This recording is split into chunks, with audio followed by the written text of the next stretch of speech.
छत्तीसगढ़ सरकार के लिए आज यानी 17 अक्टूबर का दिन बहुत ही ऐतिहासिक रहा है, क्योंकि आज जगदलपुर में 208 नक्सलियों ने अपने हथियार डालकर संविधान को अपने हाथ में लेकर नए जीवन शुरुआत करने की संकल्प लिया है। और इन 208 नक्सलियों में 110 महिलाएं हैं और 98 पुरुष हैं। आज का जो घटनाक्रम हुआ ये इसके हालांकि पृष्ठभूमि लगभग 2 दिन पहले तब शुरू हो गई थी, जब गढ़चिरौली में वहाँ के मुख्यमंत्री देवेंद्र फडणवीस की मौजूदगी में एक 70 वर्षीय कुख्यात नक्सली, जिनमें लगभग 2 करोड़ का इनाम था, बलोजुला वेणुगोपाल उर्फ सोनू दादा उर्फ भूपति, उसने सरेंडर किया था अपने 61 साथियों के साथ। उसके बाद ऐसे नक्सली जो कि गढ़चिरौली के समीप छत्तीसगढ़ की सीमा, जहां पर बीजापुर जिला खासतौर पर टच करता है, वहां पर उनके कई साथी सक्रिय थे। और भूपति के सरेंडर होने के बाद इन लोगों से लगातार संपर्क चल रहा था और कल एक बहुत बड़ी मुहिम चली। छत्तीसगढ़ के पुलिस के अधिकारी हैं, सरकार उनके साथ तालमेल बना करके, और कल 16 अक्टूबर को लगभग 150 नक्सली इंद्रावती नदी पार करके बीजापुर पहुंचे। उन्होंने आत्मसमर्पण करने की शुरुआत की, घोषणा की बाकायदा, ये कहा जाए ज्यादा अच्छा होगा। और इनमें लगभग 1 करोड़ का इनामी नक्सली रूपेश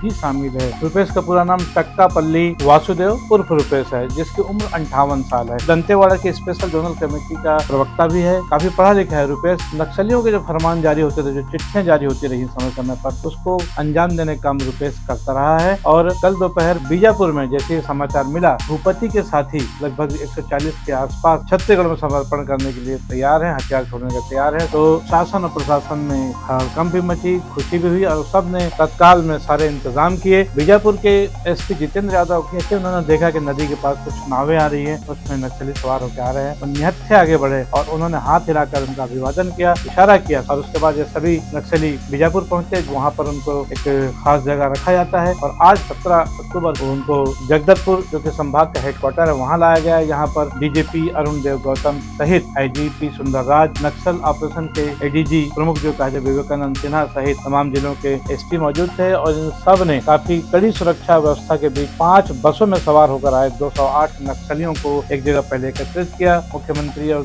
मंत्रिमंडल के अन्य नेताओं के आने का इंतजार किया। और इस दौरान जगदलपुर के अलावा बीजापुर, नारायणपुर, सुकमा इत्यादि में बस्तर आदिवासी समाज के प्रमुख लोग हैं, उनको बुलाया। उनके हाथों से ये जो 208 नक्सली हैं, पहले इनको फूल दिया गया, उनका स्वागत किया गया और समाज के मुख्य धारा में आने के लिए। और इसके बाद 208 नक्सली, जिसमें 110 महिलाएं हैं, 98 पुरुष, इन सबको एक स्टेडियम नुमा जगह पर सामने खड़ा किया गया। उनके सामने उनके हथियारों को भी नीचे खड़ा रख दिया गया और इनके हाथ में एक संविधान की किताब और एक गुलाब का फूल दिया गया। इन सबके साथ सबने फोटो सेशन किया, मुख्यमंत्री का इंतजार किया। बहरहाल कुल मिलाकर देखा जाए तो आज की जो घटना है बहुत ऐतिहासिक घटना है, क्योंकि एक साथ इससे पहले कभी भी इतने तादाद में नक्सलियों ने कोई आत्मसमर्पण नहीं किया था।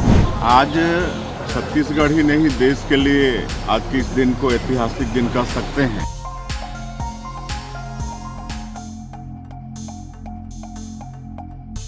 एक खास बात और आज आपको बता दें कि आज का जो पूरा कार्यक्रम था उसका एक स्लोगन दिया गया था, जिसमें लिखा हुआ था पूना मार्गोस, नीचे लिखा हुआ था पुनर्वास से पुनर्जीवन। आज के इस पूरे संपूर्ण घटनाक्रम की जो खासियत थी वो ये थी कि इसमें जितने लोगों ने सरेंडर किया, उसमें एक सीएम कैडर का जो कि खुद रूपेश था, उसके अलावा रीजनल कमेटी का एक मेंबर था, DKSZ स्तर का 4 मेंबर थे जिन्होंने समर्पण किए, DVCM कैडर के 21 लोगों ने समर्पण किया, उसके अलावा ACM लेवल के 61 लोग ने समर्पण किया, और जो पार्टी मेंबर स्तर के लोग थे वो 98 लोग थे जिन्होंने समर्पण किया। इसके अलावा PLGA और RPC के 22 लोग थे जो आज उन्होंने समर्पण किया। बड़ी मात्रा में 158 करीब जो है हथियार की नुमाइश भी लगाई गई। जब वहाँ खड़े थे नक्सली तो उनके नीचे हथियार भी थे और बड़ी मात्रा में थे, जिसमें अगर देखा जाए तो तमाम तरह के हथियार थे, जिसमें BGL लॉन्चर 11 थे, उसके अलावा 12 बोर के 41 राइफल थे, कार्बाइन 4 थी, इंसास 23 थी, पिस्तौल 1 थी, 303 303 राइफल ये 36 थी, 19 की संख्या थी AK-47 की जो आज नजारे वहाँ पर। उसके अलावा 17 SLR भी हथियार डाला नक्सलियों ने, सब कुछ में शामिल था। आपको ये भी बता दें कि लगभग 1970 के आसपास छत्तीसगढ़ में नक्सल गतिविधियां शुरू हुई थी। लगभग 50 से 55 साल हो चुके हैं। उसके बाद ये आज दिन आया है कि इतनी बड़ी संख्या में नक्सलियों ने हथियार छोड़कर जो है समाज की मुख्य धारा में लौटने का फैसला लिया है। आपको बता दें कि जिन लोगों ने आत्मसमर्पण किया है उन सभी का पुनर्वास किया जाएगा, उनको मकान दिया जाएगा और उनके लिए जमीन वगैरह खेती बाड़ी की भी व्यवस्था की जाएगी। हर महीने कम से कम 10,000 रुपए, किसी को 10,000, किसी को 15,000, किसी को 20,000 रुपए उनके जीवन यापन के लिए दिए जाएंगे उनके कैडर के हिसाब से। और उसके अलावा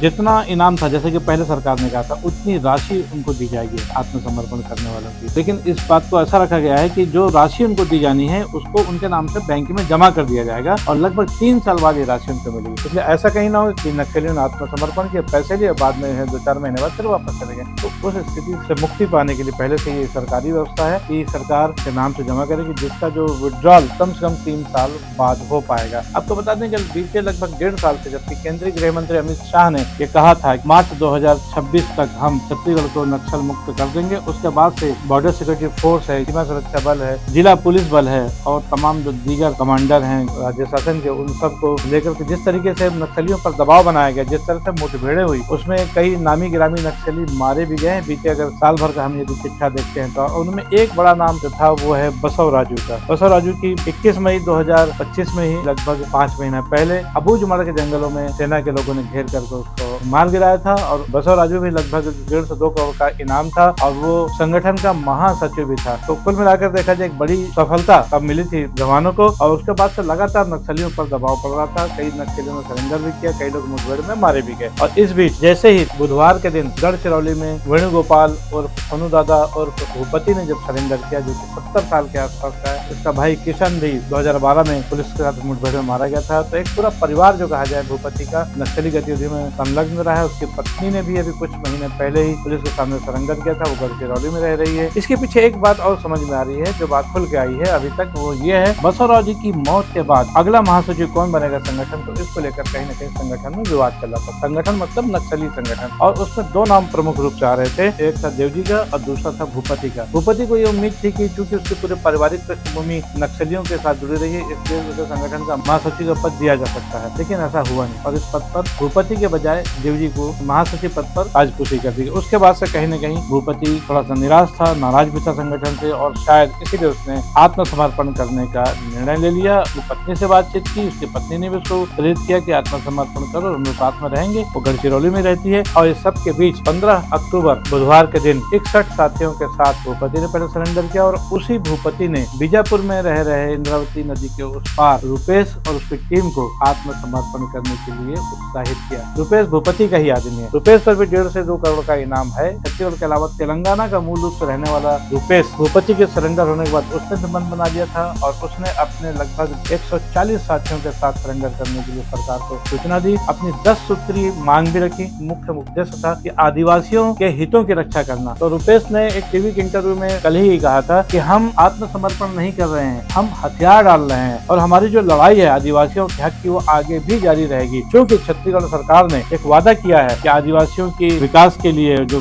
बस्तरिया है उनके विकास के लिए, इसलिए उस पर विश्वास करके वो हथियार छोड़ रहे हैं और संविधान के अनुसार करने के लिए तैयार है। 10 सूत्री मांगे, उसमें एक मांग ये भी थी जो 5वीं 6वीं अनुसूची संविधान की, वो बस्तर में उसको लागू किया जाए और जिसके तहत आदिवासियों जमीन को कहीं कोई, चाहे वो सरकारी काम हो या किसी प्रोजेक्ट के तहत पहले मनमाने ढंग से ले ली जाती थी, उस पर अंकुश लगना चाहिए और ग्राम पंचायत की बैठक उसके सहमति के बाद ही सब मामले होने चाहिए। तो ये 5वीं 6वीं अनुसूची को लागू करने के लिए 10 सूत्री मांग में ये भी शामिल है। उन्होंने ये भी कहा था कि हम हथियार तो छोड़ेंगे, लेकिन ऐसा नहीं कि आप हमको जिला पुलिस बल में भर्ती कर दो फिर हथियार लेकर फिर हमको जंगल भेज दो। तो उन्होंने साफ तौर पर रुपेश ने इनकार किया था कि अब हम अगर हथियार छोड़ रहे हैं तो हथियार पूरी तरह छोड़ेंगे, हम समाज के दूसरे हिस्से में काम करेंगे, प्रोजेक्ट में काम करेंगे, लेकिन हथियार नहीं चलाएंगे। सरकार ने उन सब मांगों को मान लिया है और ये कहा है आत्मसमर्पण करने वाले या हथियार छोड़ने वाले नक्सली जैसा विकास अपना चाहेंगे उसके अनुसार सरकार उनकी मदद करेगी।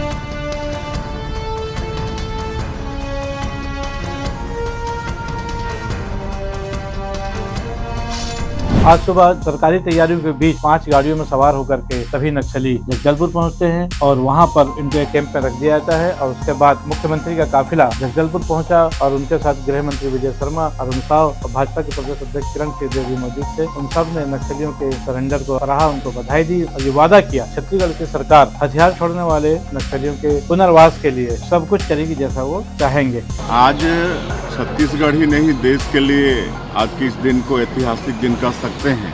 आज बहुत बड़ी संख्या में नक्सली हमारे देश के संविधान पर विश्वास करते हुए विकास की मुख्यधारा से जुड़ने जा रहे हैं और उनका स्वागत है। सरकार उनके लिए पुनर्वास के लिए और विकास की मुख्यधारा से जुड़ते हैं उनके लिए बहुत कुछ अच्छा सोची है। उनको अच्छा पुनर्वास भी देंगे, उनका स्किलिंग भी कराएंगे, रोजगार से जोड़ने का काम भी होगा, ये सब करेंगे। प्रारंभ से ही आह्वान किए थे कि हिंसा की भाषा को छोड़ें और विकास की मुख्यधारा से जुड़ें, उनके साथ सरकार न्याय करेगी और उसी का पालन करते हुए सब विकास से जुड़ रहे हैं। बहरहाल आपको एक आंकड़ा बताते हैं हम कि पिछले लगभग 1.5 सालों में जब से छत्तीसगढ़ को नक्सल मुक्त करने का एक संकल्प लिया गया था अमित शाह के द्वारा, जो कि केंद्रीय मंत्री हैं, तब से 477 नक्सली मारे गए हैं, 2100 से ज्यादा लोगों ने सरेंडर किया हुआ है और 1785 नक्सली गिरफ्तार किए जा चुके हैं। 477 नक्सली मारे गए हैं, उनमें 9 जो है सेंट्रल कमेटी के मेंबर थे उनको ढेर किए गए, 18 जो है स्टेट कमेटी के मेंबर थे वो ढेर किए गए और एक पोलित ब्यूरो का सदस्य ढेर किया गया। तो कुल मिलाकर देखा जाए 28 जो है हार्डकोर नक्सली मारे जा चुके हैं। इस वजह से भी नक्सलियों पर दबाव बढ़ रहा था और जिस तरह से लगातार एनकाउंटर हो रहे थे, आत्मसमर्पण करने वाले नक्सलियों को जिला पुलिस बल में शामिल करके उन्हीं के खिलाफ उतार दिया गया था, उससे भी पुलिस और प्रशासन को काफी मदद मिली थी। आज विजय शर्मा गृह मंत्री छत्तीसगढ़ ने कहा है कि उत्तर बस्तर और माड़ डिवीजन, उत्तर बस्तर डिवीजन जो था जिसमें कांकेर जिला आता है खासतौर पर देखा जाए, और माड़ जो कि नारायणपुर का अबूझमाड़ का हिस्सा है खासतौर पर, इस पूरे क्षेत्र को पूरी तरह से नक्सल मुक्त कर दिया गया, घोषित कर दिया गया है। हालांकि अभी पश्चिम डिवीजन और दक्षिण बस्तर का इलाका जो है बाकी यहाँ पर कुछ और नक्सली वहाँ पर अभी भी सक्रिय है। बस्तर की जनता के मनोभाव के अनुरूप हमारे यहाँ बस्तर में माओवादी संगठन के लोगों ने पुनर्वास करने का निर्णय लिया और पुनर्वास कर नवजीवन के लिए आगे बढ़े हैं, उनका स्वागत किया है। ये बड़ी घटना है। मैं आपको यह भी कहना चाहता हूँ कि शीघ्र ही और भी बहुत से लोग संपर्क कर रहे हैं, जो संपर्क में हैं, जिनसे बात चल रही है, वो भी पुनर्वास करने वाले हैं। परंतु बहुत बड़ी संख्या की चिंता न करते हुए 210 लोग आज पुनर्वास किए और इन 210 लोगों में 153 हथियार जो उन्होंने कहा कि ये समाज के माध्यम से हम सरकार को, प्रशासन को, पुलिस प्रशासन को समर्पित कर रहे हैं। आज इस बड़े ही घटना के बाद मैं ये बिल्कुल मानता हूँ कि आपके मन में भी विश्वास जरूर हो गया होगा कि नियत समय में ये पूरा काम पूर्ण कर लिया जाए।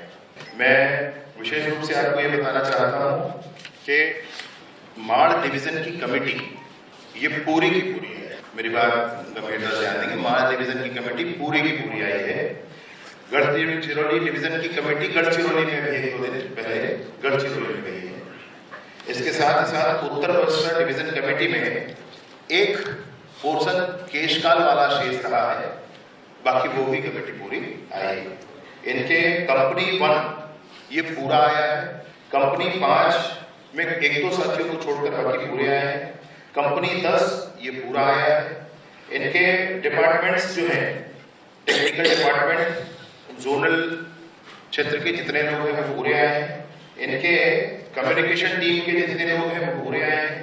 इनके प्रेस की जोनल लेवल पर प्रेस के जितने लोग हैं वो पूरे आए हैं। इनके जोनल डॉक्टर टीम एक होती है वो भी पूरी आई है। उत्तर पश्चिम सब जोन के सभी डिपार्टमेंट्स के सभी लोग आ गए। आप एक तरह से कह सकते हैं कि उत्तर पश्चिम क्षेत्र पूर्णतः क्लियर हो चुका है, पूर्णतः स्पष्ट हो चुका है। रुपेश जिसने आज आत्मसमर्पण किया है, कल उसने सरकार के सहयोग से अपना एक मोबाइल नंबर जारी किया है और ये कहा है कि अन्य जो भी नक्सली अभी सक्रिय हैं और यदि वास्तव में समर्पण करना चाहते हैं तो मुझसे संपर्क करें, सरकार से मैं बात करूंगा, उनके समर्पण का रास्ता खोलूंगा और तमाम जो जिम्मेदारियां होंगी उनके परिवार की वो सब सरकार पूरा करेगी। बहरहाल अब देखना यह है कि आज के सरेंडर के बाद, जैसे कि रुपेश ने भी घोषणा की, अन्य नक्सली जो सरेंडर करना चाहे उनसे संपर्क कर सकते हैं। क्या आने वाले समय में और ऐसा कुछ होगा? सरकारी सूत्र वो भी कह रहे हैं कि इतने बड़े नक्सली समर्पण के बाद निसंदेह कुछ और नक्सली बहुत जल्द समर्पण करेंगे। कई लोग संपर्क में हैं, सरकार से बातचीत चल रही है, इसलिए ऐसा लगता है कि मार्च 2026 से पहले छत्तीसगढ़ को नक्सल मुक्त करने का जो एक संकल्प लिया था सरकार ने और जो घोषणा की थी केंद्रीय गृह मंत्री अमित शाह ने, तो इस बार पूरा होने के कगार पे है। लेकिन जिस ढंग से रुपेश ने आत्मसमर्पण किया, जिस ढंग से भूपति ने आत्मसमर्पण किया, उससे अन्य नक्सली जो लोग हैं जिसमें हिड़मा वगैरह, उन्होंने उनको धमकी भी दी थी, कहीं न कहीं उनमें नाराजगी भी है। तो देखना यह है कि क्या हिड़मा जैसे अन्य सक्रिय नक्सली भी समर्पण की राह में आएंगे या फिर उनकी गतिविधियां इस समर्पण के बाद आज हुआ वो कुछ अलग रंग दिखाती है। और जैसा कि आज हुआ है, उम्मीद तो यही की जा रही है कि आने वाले समय में अन्य नक्सली इससे प्रेरणा लेकर के आत्मसमर्पण की दिशा में आगे बढ़ेंगे। बहरहाल तब तक कीजिए इंतजार, बने रहिए न्यूज़ T20 के साथ। मैं हूँ बीडी निजामी और आप देख रहे हैं न्यूज़ T20। हमारी ये खबर आपको कैसी लगी इस पर अपनी राय अवश्य दें। खबर को लाइक करना न भूलें, चैनल को सब्सक्राइब करना भी। कल फिर मिलेंगे किसी नई खबर के साथ, तब तक के लिए दीजिए इजाजत। जय हिंद, जय भारत, जय छत्तीसगढ़।